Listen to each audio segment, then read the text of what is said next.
And welcome to the Growth House Podcast, the show where we help you achieve financial freedom with the strategies, mindsets, and actionable steps from investors and entrepreneurs who have already earned their freedom. I'm your host, Jesse Ray.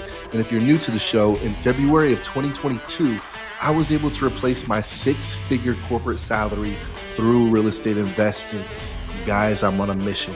I am now on a mission to help 1 million others reach financial freedom, and we're going to accomplish this through this podcast, where we have 4 episodes every single week. Monday and Wednesday, we bring on incredible guests, and Tuesday and Friday, I do 2 solo episodes documenting the whole journey of building Growth House from 0 to $10 million. And I share everything. I share the wins, losses, and even learning lessons of revenue and everything in between. So welcome to the show. Welcome back to the Growth House Podcast. I'm your host, Jesse Ray. I'm here with my friend, Michael Banovac. Pleasure having you, man. Glad to be here. Thanks for having me, Jesse. And I always like to shout out the people who connect us. So Ramon Casaus, shout out our guy, our mutual friend. He connected us. And I always like to tell a little bit of backstory of how I get connected with people. And so Ramon put us in a group chat. And then also a few days later, you came over to Global Ambassador. Maybe you were already there. We were having like our little monthly fellas night. Yep. And that circle was a pretty powerful circle. I mean, we had Damola, who was a former CEO of P.F. Chang's and has his own hedge fund. And then his buddy Chuck from Harvard, he owns a couple businesses. We had Sam Tackney, who is an 8-figure business owner out here in Arizona. We had Mr. Burr, our guy Devin Burr, he was there. Yeah. And then Ramon and yourself. So I just love having those kind of nights where, you know, it's a powerful circle, good association. And what's the quote? You're the average of the 5 people you surround yourself with. That's a good point. That's very true. It is true. You are who you're with, right? Exactly. And so it's always interesting because I was, you know, obviously doing some more research, and you are probably one of the most interesting people that I know, especially in real estate. Thank you. In terms of, I'm looking at this, I'm like, all right, you're one of Arizona's top luxury real estate developers. You own multiple homes across the valley, so you're an investor too. And you're also known to many as a millionaire date doctor, which we'll dive into that. And you are a car and watch connoisseur as well. That's all true. That's right. So I just have a question, man. When people like come up to you and say, so Michael, what do you do? Like, what do you typically tell them? Because there's so many things. Well, it's actually in my book. So the first question someone asks you is usually, what do you do? The answer that most people default to, which is a mistake, is their literal job. I'm a realtor. I'm an accountant. Really, no one gives a shit, right? What they want to know is, why should I know you? And so it's really important that when asked that question, you give a good 10, 15 second elevator pitch of what makes you unique. You know, I had a friend of mine on, Michael Anders, who's a huge coach. And basically he said, make yourself a more interesting person. The more interesting you become, the more people want to be in your circle, the more money will be attracted to you as well. So answer that with pizzazz. I would say I'm basically a collector of people. You know, I build homes, I build lifestyles, I build individuals, and hopefully change the trajectory of their lives through their success. I love that. It's so true. Yeah, definitely adding that pizzazz and extra interesting piece so people dive in more to your story. It's so true. You nailed that. Okay, we're going to start the podcast just with some like, you know, fun questions. And let's just start here. What's the most you've ever made in either a year or a month? Well, a year, I can't devolve that only because of my tax returns don't accurately reflect my my income. But the biggest month I had was a little over $200,000 in 1 month. That's amazing. And most of that was through a development project, or what was like, how'd that break out? I double-ended a couple deals at the same time, equity, you know, things of that. That's realized cash in the bank. Unrealized, probably close to $500,000 or $1 million, but that's, you know, equity and deals and things of that nature. So it's totally different. It's all funny money until it's actually in the bank, is the way that I look at it. Because net worth is just a approximation of what you think your assets are worth at this particular time. And that's always subject to change at any time, as we know. So true. And we'll dive into net worth, assets versus liabilities, passive income, active income. We'll dive into all that. You own a Ferrari. Yeah. When did you decide, all right, I want to upgrade this car. I want to get, a really nice car. When was the point where you're like, yes, this is something I want to do? I always wanted nice cars and I always had nice cars, So for me, when I was 16, I wrote a letter to myself to when I turned 30.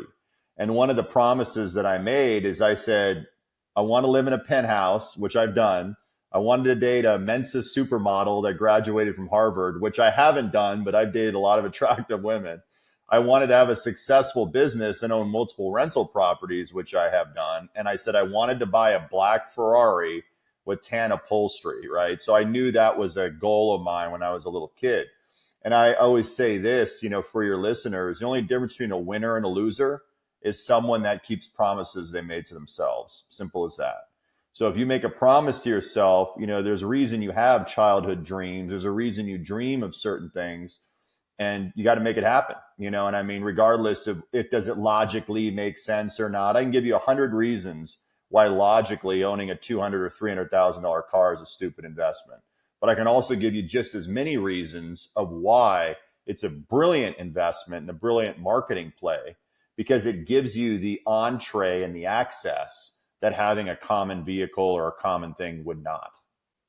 So interesting, because I had a friend I was talking to the other day, and she just bought a residency. I believe it was at the W, and then she already has a bunch in Nashville, these high-end hotels.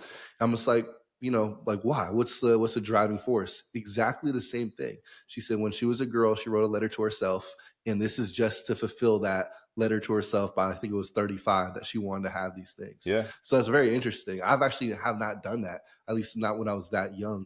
Talk to me though about that pen to pad, because I feel like that's so important. A lot of people have, especially starting off, these big dreams, Mm-hmm. right? But it's all in their head and they never write it down. Mm-hmm. So how important to you was actually putting pen to pad? And do you still do it? Do you have another goal for, the 45-year-old version of Michael? Like, walk me through that. Yeah, the thing about life is you got to make promises that you keep to yourself. And having a pad, I actually wrote down 100 things I want to accomplish before I die. And one of the most powerful ways to do it, I think, is what do you want on your gravestone? What do you want to be remembered by? Right? What is your obituary? And then work backwards on some of the things that you can do to actually achieve it. The biggest thing that I always run into and why I have bouts of depression or bouts of I feel like I'm not accomplishing enough is because I feel like I have the ability to accomplish so much, and everything that I dreamed at a young age, I promised I would be happy when I attained. And when I attained it at 30 or 35 or 27 or whatever, I still wasn't satisfied. And then I realized it's not about the things. It's not about having this thing will make you happy, because truth be told, it won't. It's the journey and the acquisition of training yourself to prepare and welcome those things and those people into your life that is really life worth living. And that's what people have to focus on, not the destination. It's the journey and the moves in the process of getting what it is that you want. Because as soon as you get it, it becomes uncool in about 2 to 3 weeks, whatever it is. And then you got to throw the golden ring further and always be constantly progressing and trying to better yourself and those around you. I love that. Do you have any goals that you want to share for like the 45, 50-year-old, whatever letter that you've written recently, or goals that you have in the future? Yeah, I mean, everything that I dreamt of when I was a little kid, I said I wanted to own 10 rental houses. Well, I own 5. I know I'm halfway there, and I hopefully got a long life to live, right? I wanted to own a $2.5-3 million house, which I'm building. So I'm doing that. I wanted to own a Ferrari. I did that. I wanted to have a beautiful woman in my life. I've had that, and I continue to have that. So I'm blessed. I wanted to help a lot of people, and serve a lot of people and teach a lot of people. And I think that's why the power of these podcasts is so important, is because what we seem and we look at to be commonplace, others look at to be amazing. You know what I mean? So it's always good to realize and appreciate where you've gone, but also appreciate what can you help and teach others, right? What are some of the things that you can relay to others that you have been exposed to that maybe others have not? And so my goal really is to continue to help others, educate others, and empower others to do what I've done and hopefully do more so I can learn from them, right? I don't always want to be the teacher. I prefer to be the student. right? But when the teacher doesn't appear, you must become a teacher yourself. That's kind of usually what happens. And you got to teach yourself whatever it is that you're trying to achieve. And that's only done through a lot of hard work, a lot of trial and error, a lot of meeting of other people who are, good at what you're not good at, and then making small incremental changes, right? The Mount Everest is climbed with one step in front of the other. It isn't done, with a huge jump, right? Everything is done incrementally over a long period of time. I think that's what I love about you, man, is that you have a servant leader's heart. You've mentored people, even like Ramon. And so when people do start, I feel like a lot of people don't have that clarity or don't even have those big dreams or that vision that maybe you had instinctually, as a young kid. So if someone was trying to figure out that clarity in their goals, where would they even start? I think you got to start with where your heart is. You got to start with what excites you. What I always say is, what do you look at online when you're not working? What are you searching? What excites you? Is it travel? Is it watches? Is it cars? Is it boats? Is it planes? Is it girls? Is it guys? What is it, right? There's got to be something that gets you going. Is it cooking? Whatever it is, there's a gravitational pull towards a certain thing that you enjoy, that gives you pleasure. And I call this concept hedonistic altruism, where basically you follow your pleasures, and through your pleasures, you find your passions. Through your passions, you create an identity and help other people. And the real access point of what's interesting is everything in life is done through meeting of other people. But in order to meet someone along the way, you have to have something to give. So many people think they have to take. No one wants to give if they feel they're going to be taken advantage of. That's just life. So until you have the ability to give, you have to learn. Until you have the ability to not obtain, you have to get in close proximity to that thing and constantly be learning. And then it becomes commonplace. Like, I'll give you an example. The Ferrari, when I was 15, 16, 17 years old, I'd go in the Ferrari dealership. I know Chad over there, Chad Morgan, the manager, and I had to look at these cars, and these guys were total assholes to me. They're like, oh, this guy's a peasant. He's a young kid. He doesn't know he'll never be able to afford a Ferrari. And I said, okay, you motherfuckers, I'll show you. I'm going to do it. You just watch. So sure enough, I walk in there, 15 years later, I got the car out front, and I said, all right, let's set up. I want you guys to help me set up a trip to Italy because I want to do a Ferrari tour. And the only way you can do that is through, the Ferrari has to set it up for you and pull some strings, etc. But I always like proving people wrong. I always like being the underdog. And I always believe that if you have enough tenacity and enough faith in yourself, you can achieve almost anything that you want. But the key to the thing is this. Number one, whatever it is that you want, you have to get in close proximity to it. If you want money, you better be around people with money, right? If you want a beautiful car, you better be around beautiful cars. If you want a beautiful woman, you better be around beautiful women, right? Proximity is key. The second thing is learn through failure. I was having an argument with a guy the other day. He's like, oh, I don't have enough means to take these girls out or attract my wife. I said, dude, you don't go out with girls to find the right girl. You go out with girls to find more about yourself.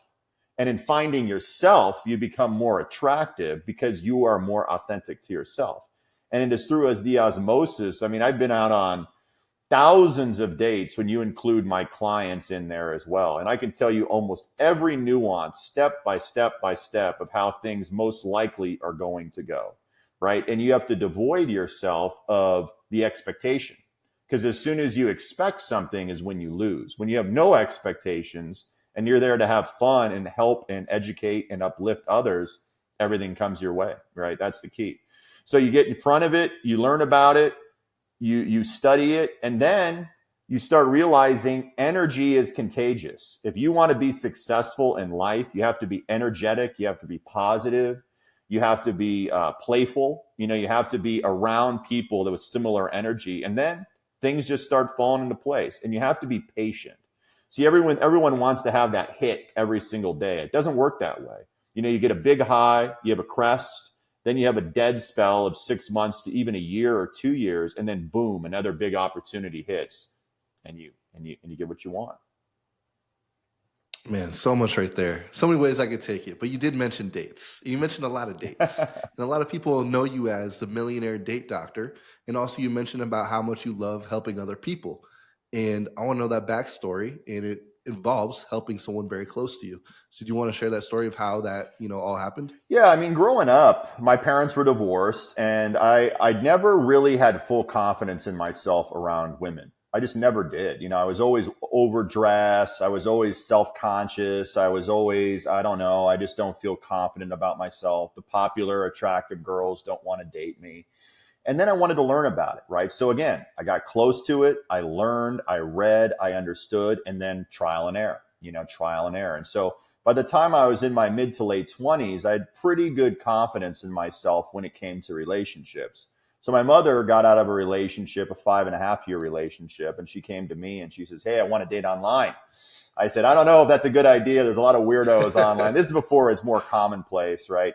And so, she was honest. She was, melancholy. She was down, and I wanted to bring her up as her son. And so basically, I said, "Okay, I will help you do this," but I said, "We're going to do it my way. We're going to do it like a business. We're not going to do it just candlelight dinners and beach walks. We're going to do something that a man would find attractive, right?" So one sec, how did your mom respond to that when her son comes to her and says, "Hey, I'm going to help you with this Yeah. whole dating thing"? I think she was amenable, you know what I mean? And she was Yeah. a beautiful woman. She still is a beautiful woman with a kind heart. But we're all walking billboards. To think we're any different is a joke. I mean, the only difference between Tom Brady and Tom, your next door neighbor, is millions of dollars of marketing, self story, basically, and basically the idealization of social proof. And so there's no difference in the dating realm. If you want to be successful as a man or a woman, you have to be pre-selected. What does that mean? Well, pre-selected means majority of people in the room deem you to be attractive. You have good hygiene. You're well dressed. You're nice. You're interactive, and you have a magnetic personality, right? People want to be around you. The second thing is you have to have a story, because if you're not interesting, no one is going to want to have a conversation with you, right? And in those conversations, you don't necessarily talk about yourself, which so many people do. You become an active listener, right? You're learning, you're learning, you're learning, you're learning. And the more you learn, the more you can calibrate quickly to really understand what it is the person that you're talking to wants and become that perfect version of yourself to suit them. And that's no different than relationships of business or romantic relationships, right? That's really what I teach. Is the first thing you have to do is called SCC. Here's an acronym for you. The first S stands for story. If when someone asks you, "What do you do?" and you don't have that down pat, you are done, because you're not interesting enough for people to want to get to know you, right? So story becomes important. The second thing is C, which is commonality. What do we have in common? Oh, you like watches? I like watches. You like sports? I like sports. You like cars? I like cars. That's the glue that holds it together, right? Girls like travel. They like fashion. They like money. They like cars. They like horses. They like all these things, right? And so as a man, your job is to better understand the things that they like and actually have an authentic connection with those things and try to understand why it is they like it, why they like the home, why they like interior design, why they like Louboutins and Hermes Birkin bags and all these things, right? You have to learn about your subject. And then last but not least, which is the last C, is conversion. And when people hear conversion, it really has a bad taste, right? Like you're a salesperson, you're trying to convert me. No, basically what it means is win-win. Are we both winning from this interaction? Are we both winning from getting to know one another, right? So like me coming on your podcast is a win for me because I get to, be in front of your followers and your friends and they get to know me. It's a win for you because I'm going to promote the shit out of it and you're going to get in front of all the people that I know and all my followers. So it's a win-win. That's conversion. So SCC, story, commonality, conversion. That's the big one. Man, dropping bombs on the podcast. Let's talk about dating common mistakes. We can go, what's the most common mistakes you see for women? And then we'll go to the men. Well, the most common mistakes for women is I think they overanalyze the way they look and basically what they what they pretend to bring to the table. When in reality, the most important thing in relationships and dating is disposition, meaning, can I be myself when I'm with this person? Can they be themselves when they're with me? Self-qualified people that already have success in their lives don't need to impress the person they're with, right? Their resume or their confidence, which is authentic within themselves, should do that. And if they don't, then you shouldn't be with that person to begin with. The first rule of dating is never, ever pursue someone that doesn't want you to pursue them. It's a big mistake. If they don't like you, whatever you do, most likely, or you're not their type, is going to change the fact that they don't find you attractive. And so why would you want to like someone that doesn't like you? That doesn't make any logical sense. It's a big mistake. Secondly, human nature is scarcity and commonality, meaning I always want something I can't have, and I always want something that's in high demand. So as a man, subconsciously, if you have a lot of women that find you appealing or attractive or successful or whatever, you don't need to say it. You don't need to talk about it. In fact, the moment you do, you lose credibility. But a woman can say, wow, okay, this guy lives here. He drives this. He travels here. He does this. I find that attractive. And I know when I'm out and about with him, other women find it attractive. So he's pre-selected. He doesn't need to really talk about it. I want to get to know him better. And just be yourself.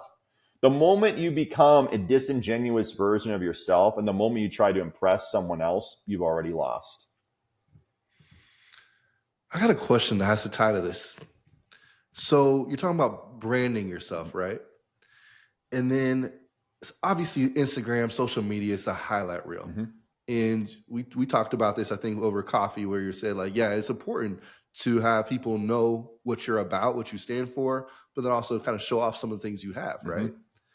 So how do you stay true to yourself and also balance branding yourself at the same time? I think what you want to become needs to be your authentic version of what you want others to perceive you to be. Meaning, if you really love high-end things and you get enjoyment out of them, which I do, I like nice watches, I like nice cars. I don't do it to impress other people. I do it as more of a marker to impress myself. You know what I mean? I need to be remembered of all those things. When I go, oh, I look at my watch, okay, I know that's a lot of money. I feel fucking good about myself. I need to remember all the insecurities that I have in myself to redistribute my mindset and go to the next level. See, I really believe the most successful people on this planet, number one, are rarely ever satisfied. And number two, they're trying to outrun a big insecurity in their life, meaning fear of failure, fear of rejection, fear of something or another, right? Where they're trying to outrun what they thought themselves once to be. And they're so far ahead of that fear that now the reality is they're successful, right? You've heard the term fake it till you make it, right? I hate that term because a lot of people say, oh, I got to pretend to be this, pretend to be that. Well, the reason people buy Louis Vuitton, the reason people buy all these luxury brands, and the reason people don't really care about it is because broke people buy that shit. People that can't afford it buy that stuff, right? But there's certain brands, there's certain things, there's certain markers that without you saying a word says everything about you. You know, I interviewed the ex-president of Franck Muller and Gerard Perregaux, which are well-known brands in Europe, not so well-known here. One time, Franck Muller was actually one of the most popular watch brands in the world. And the guy had a really interesting quote. He says, my watch or my piece of art or my car says something about myself that I don't want to say. Meaning, without saying a word, everyone knows all they need to say. Without me saying a word, you know I'm wearing an expensive watch. Without me saying a word, you know I have a rare car. Without me saying a word, you know where I live is hard to get or whatever, right? That's what you want your brand to be.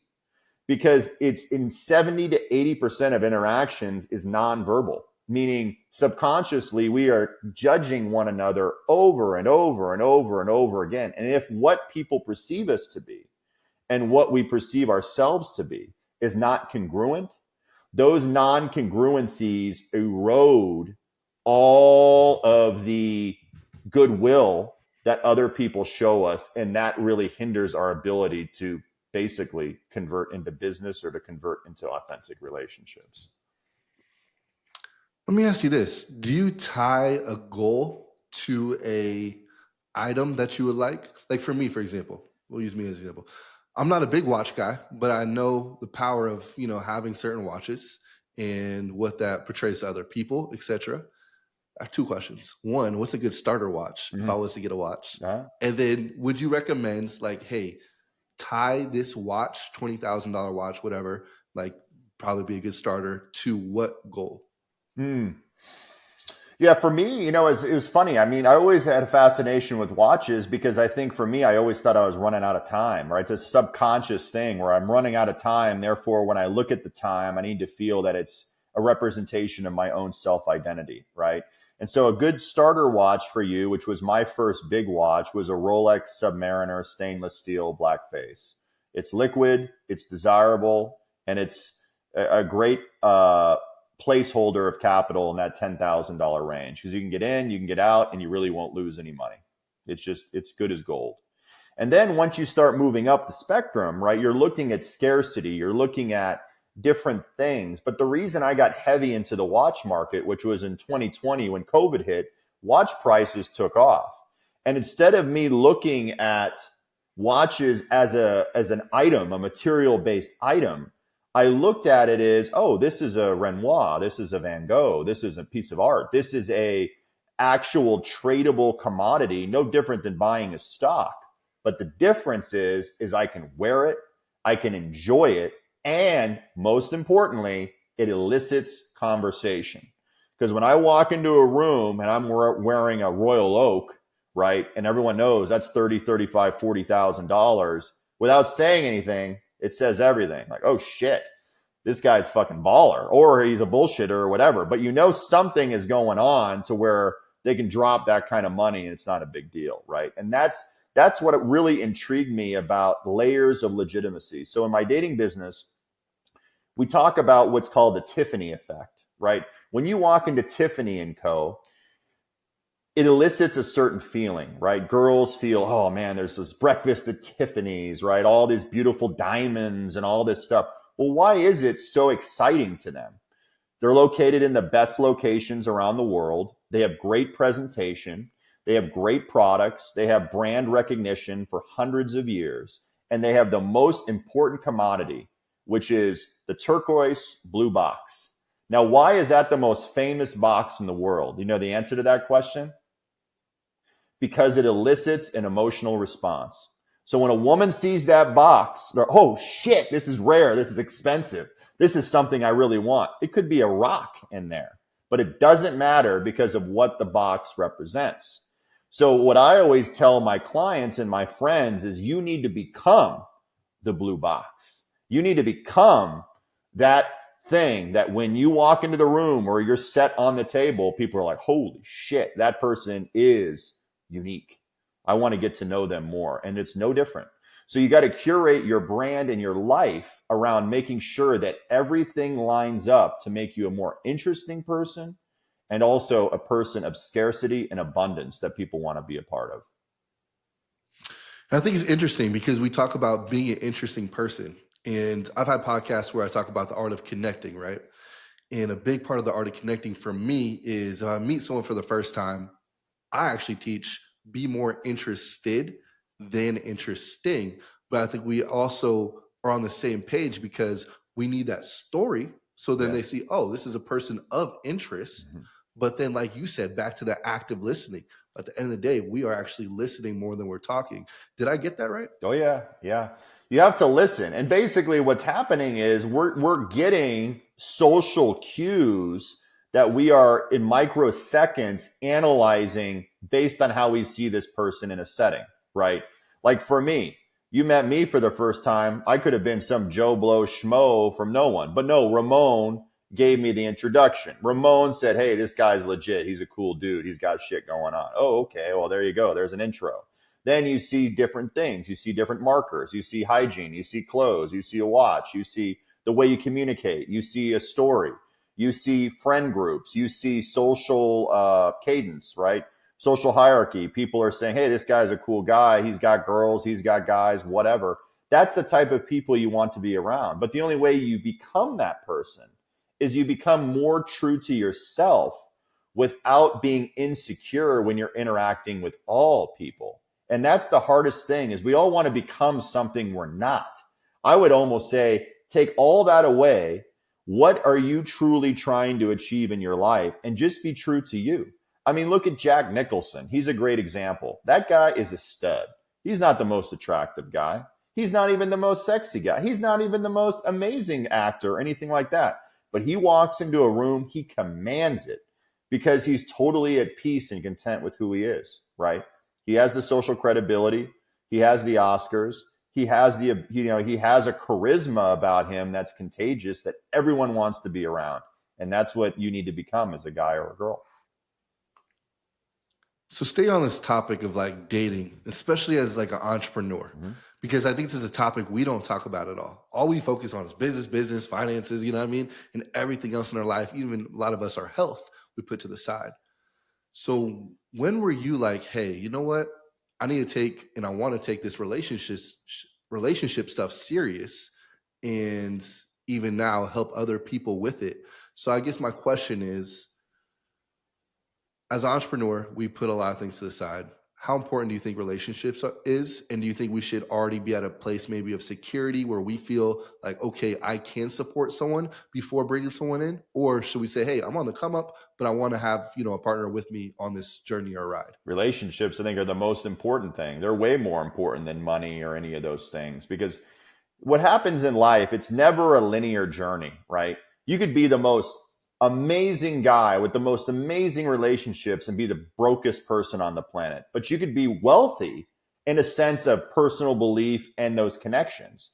And psychologically, you'll actually be happier. Or you could be the richest man on the planet, be completely alone, be completely isolated like Elon Musk or someone like that. You cannot talk to anyone because you're afraid someone's trying to take from you, right?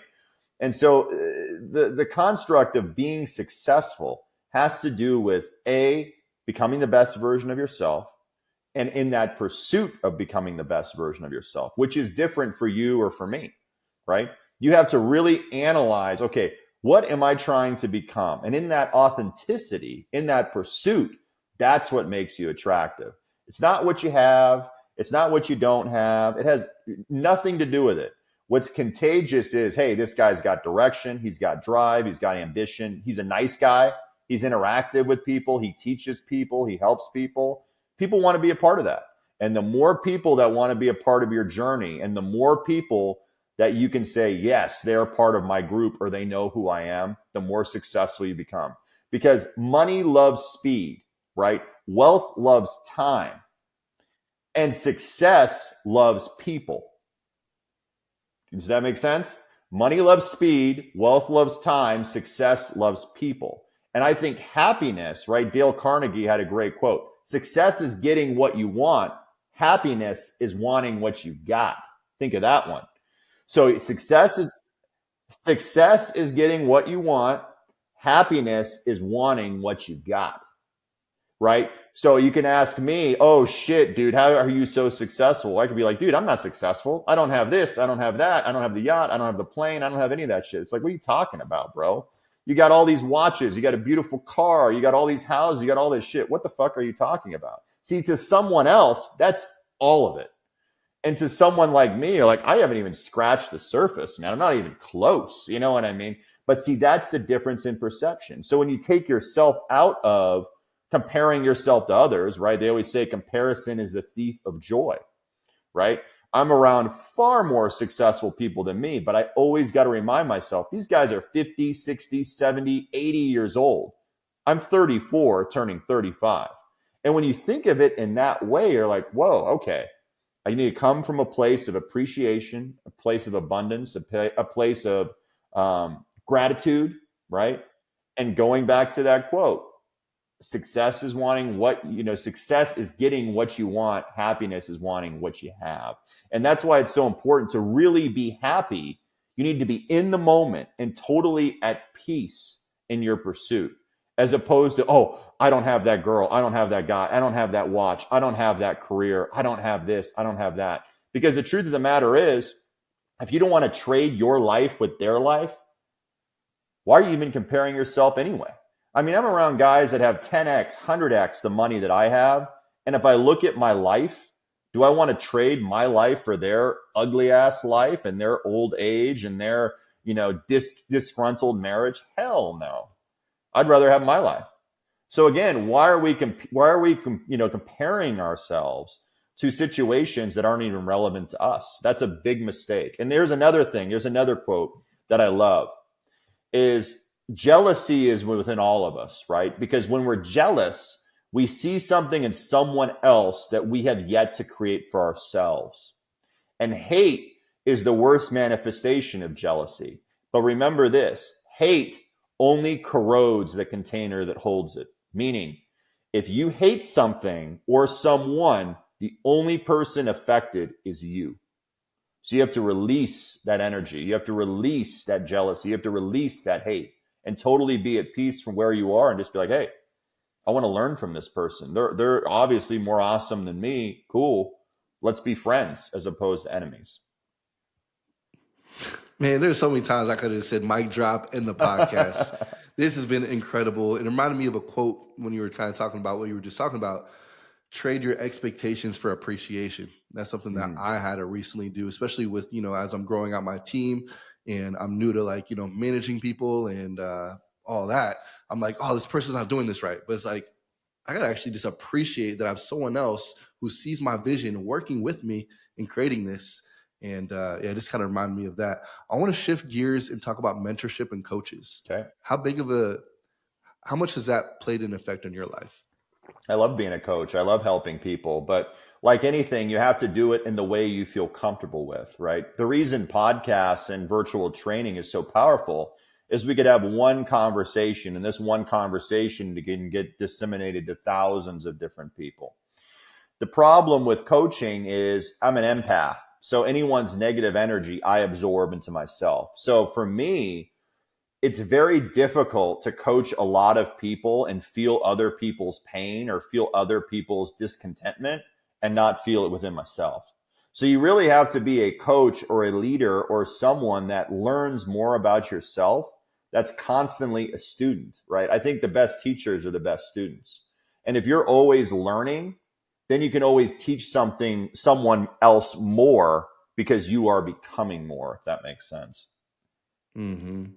You mentioned energy and if someone is negative, you then feel that, right? Yeah. How important is it for you to make sure that your circle, people you hang out with, there's no negativity around? For me personally, I get to the point where I don't care if they're my lifelong friend. I don't care if they're even family. If they're breeding this negativity and just not good positive energy, I will slowly back away and even cut someone off. Like, hey, until you change, you're not getting text back from me. We're not hanging out. How important is that for you? Oh, it's imperative. Your inner circle and your inner peace is most important. I mean, I've cut people off all the time. I've ghosted people. I've cut people off. I've gotten rid of business partners. I've done all kinds of things because of that nature, because it's the energy they bring to me. And if it's not positive, or I see the way they treat other people and they're condescending or they're hurtful, that's not energy I want to be associated with. Doesn't matter how much money you have. Just because you have money doesn't give you the right to be a dick. You know what I mean? And how you treat people teaches volumes about yourself, right? Money is just a magnifier of who you already are. So if you're an asshole, the more money you have, you're going to be a bigger asshole.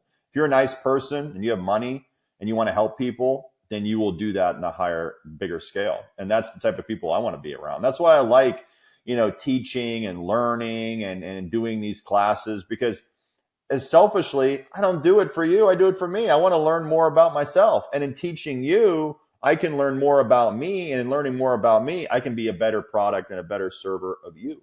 That's the way I look at it. I love that. All right, let's dive into one or two questions. I'm gonna let you pick which one you want to answer. Okay. If someone was to start over, let's say from zero, but they have, the right mindset, maybe they even have some skill sets, and they want to become a millionaire in today's world, 2024. Or would you rather go, hey, I'm starting from zero and I want to reach 10K of, let's say, cash flow to reach maybe their version of financial freedom? One of those two questions, which one do you want to dive into? I think you don't know what you don't know, and all I can tell you is what I've done for myself. So when I Hmm. teach and coach other people, you ever heard of the game Deal or No Deal? Of course. Yeah, so deal or no deal, I said, raise your hand if you would give me 10 years of your life, and at the end of 10 years, I'd write you a check for $2 million. Some people raise their hands, some don't. That's a long time, right? But I said, what about after 10 years, if I gave you and wrote you a check for $2 million, but on the 11th year, and every year after that, you got $100,000 or more forever? Who would do that deal? Everyone raises their hand, right? And I said, well, I'm going to teach you exactly how I did it for myself. I can't teach you what I don't already know. And so for me, the easiest way to be successful is this. Number one, you have to garner confidence within yourself. That's very important, because if you don't believe you can win, no one else will believe you can win. People are surface level, meaning what they see, they perceive you to be, right? You drive a piece of shit car, they think you're unsuccessful. You drive a $200,000 or $300,000 car, they think you're successful. You wear a Timex, they don't think you're successful. You wear a $100,000 AP, they think you're successful. You live in a beautiful penthouse, they think you're successful. You live in a shack, they think you're unsuccessful. So again, it totally is contrary to what people believe, right? And they don't care how much money you have in the bank. They don't care how many rental properties you have. They don't care how fiscally responsible you are or how much you eat at Chipotle to save $5 to invest in your next deal. No one cares. All they care is what they see and what you have done for me lately, right? And so what happens is you really have to be confident in yourself and have the discipline to say, when someone tells me no, it doesn't mean forever. It means not now, right? When a girl told me, no, I don't want to date you, I'm like, okay, that means I haven't done my job in proving to you why I'm the only logical choice. Obviously, it's not now. It doesn't mean not ever. In 10 years, when I'm a multimillionaire driving a Ferrari and owning all these other houses, you won't be attracted to me? We'll see. If it's not you, it's someone else, right? That's the key. So again, when you hear no, which happens, you have to start to win. So what I would tell people is this: start working out. Doesn't cost a lot of money. Start moving, start walking, start talking to people. Start cultivating your story. Be a really strong communicator, because if you can hold a room and you can talk and you can interact and you can public speak, people are going to start listening to you. And then last but not least, stop spending money you don't have. And it's okay to make less money over a short period of time to invest in yourself to make a lot of money later. And the easiest way to do it, because it's the only way I knew how to do it before I started investing in other things, is real estate, right? Get a W-2 job for 2 years, take all that earned income, pay your taxes, convert it into passive income as quickly as possible. Easiest way to do that is buy your first primary residence. You need a place to live. Everyone does. And convert that primary residence into a rental as quickly as possible. Repeat and duplicate. Simple as that. Turn a asset into a passive income generating asset that can appreciate, that can bring you cash flow, and that you can depreciate so you don't pay a lot of taxes on that income, and duplicate that system. Because what happens is everyone sees all the Lambos, the planes, the trips, all this stuff. None of that you should be even thinking about until you've done the first steps. You want to get the supermodel? You're not going to get that unless you have the income, the self-confidence, the humility, the clothing, the social cadence. All of these things need to pre-circumvent getting what you want, right? You want the Ferrari? Well, you're going to have to drive a Honda here for a little while until we get the Ferrari. And that's okay. There's nothing wrong with that. In fact, you should be prideful of that, because basically the story then becomes, hey, I'm totally content with my Honda because all that money I'm stashing into passive investments and building up my portfolio. So one day, if I want to buy a Ferrari, I can do it for cash. So that's what I would do, is I would just say, okay, look, don't look at a time horizon in a 1, 2, 3, 4 year period. If you want to go from 0 to $1 or $2 million in 2 to 4 years, you're going to be distracted and you're going to follow dumb things that aren't proven. That's what I believe. If you want to get rich, I always tell people, I said, I don't want to get rich quick. I want to get rich for sure. And the only way I Yeah. know I can get rich for sure is doing something I've already done and duplicating it over and over and over again that has given me those results in the past. So hopefully that answers that question. Man, so good. I love that. Let me ask you about luxury properties. Okay. Do you see luxury real estate as an investment, or do you more so see that as, for most people, just their primary residence, or if they have a ton of money, they buy a luxury property to, maybe offset some taxes? Where do you see luxury real estate, I guess, outside of someone's primary residence? Luxury real estate is an appreciation play, meaning number one, it again gives you a layer of credibility, right? It gives you the clout. It gives you that social ego stroke that someone's like, oh, dude, this guy's living in a baller house. Okay, that's great. But why are you doing it fiscally? What's the point of it? Well, hopefully the point of it, if your intention is investment, is the appreciation, right? So if you have 10 or 20% of a $2 million house as your down payment, which is 200 to 400 grand. That's a lot of cash to control an expensive asset. But with a lot of value, there's a huge schism of where that property can be valued at. You get at the wrong time of the market, a $2.5 million house could sell for 1.8. You get it in the right time of the market, the same house could be 3.5, right? So it really goes to show you it's not about the product. You always want the best. You always want the best location. You always want the best finish work because the devil's in the details. The rich want the best. And not only do they want the best, they want scarcity. They want detail-oriented exactness. And most importantly, they want a story. So if you can sell them all those things at the right time, at the right moment in our history, right? Interest rates are down. Inventory's down, you can get an outsized price. But so many people go broke on their road to getting their dream, right? It's very easy to have an idea, right? The problem is most people are insolvent by the time that idea is realized. So your goal is to stay in the game, right? Stay in the game. You're going to get strikeout, failure, but then you're going to get a little hit. Then you're going to get a little movement, right? Then you're going to be like, okay, it's not over yet. I'm still playing. I'm still swinging. And that's what happens, right? You get addicted to success. Then you get a stalling period where you have 6 months to a year where maybe you don't even make $1.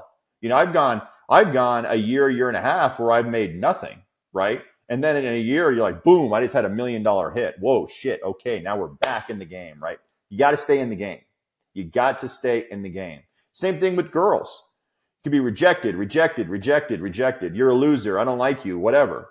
And then boom, just one changes the whole trajectory of your life and boom, you're off to the races again.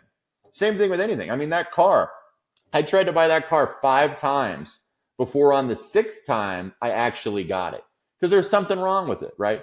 So the key was missing, the something was missing, didn't have the books, wrong price. There's always something that's coming up in our lives that just isn't perfect. But imperfect action is way more exciting, way more accessible, way more efficient than waiting around for things to happen because they never will. You got to create your own opportunity. And it's always in the movement and being in the game that good things happen to you. That's what I'd recommend.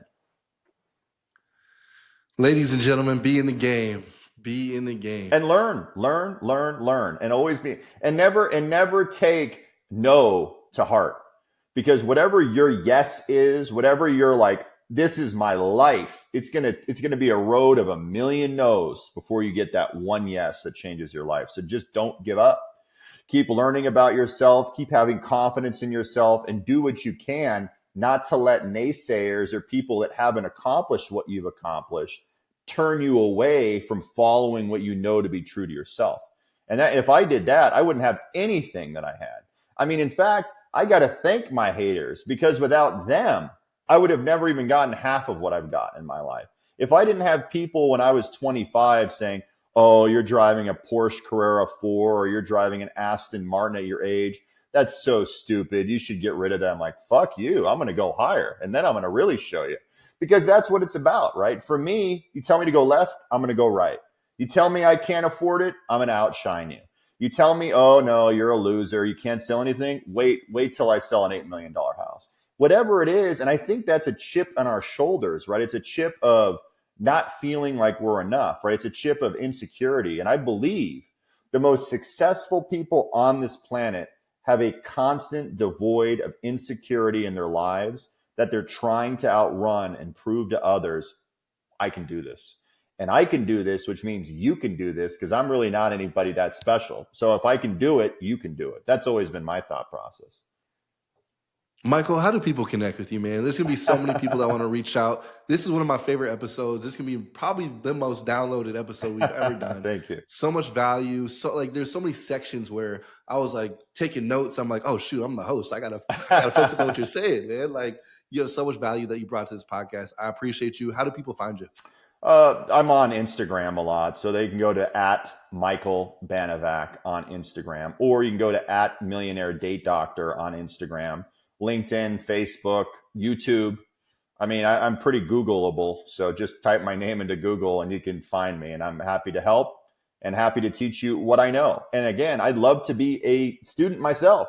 So if there's something that you know, which again, I know you know something that I don't know, I'd love to learn from you too. So definitely reach out and say hi. Absolutely. And real quick, just break down what you do and ability that you can help other people with. So the Millionaire Date Doctor, from my understanding, is mostly for women, but you also have another community for both. Can you kind of break that down real quick? Yeah. So 60% of Millionaire Date Doctor is for women, 40% is men. Simply in one sentence, you must become the best version of yourself to attract the best in others. I will teach you exactly how to do that step by step.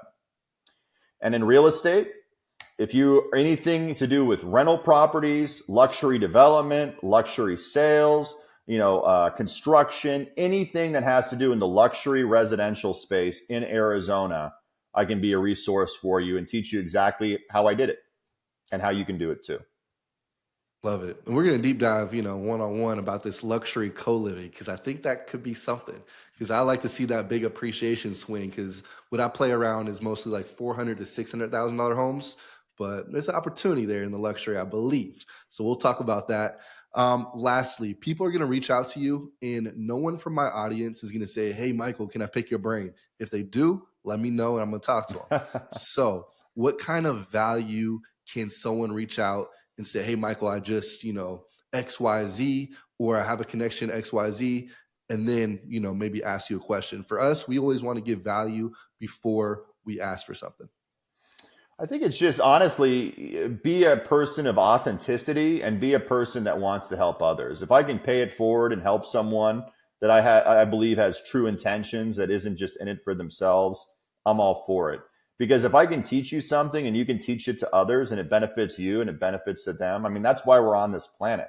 You shouldn't hog all the resources for ourselves and be a lonely, miserable individual. We're supposed to share and be in abundance for all. And I believe we can be.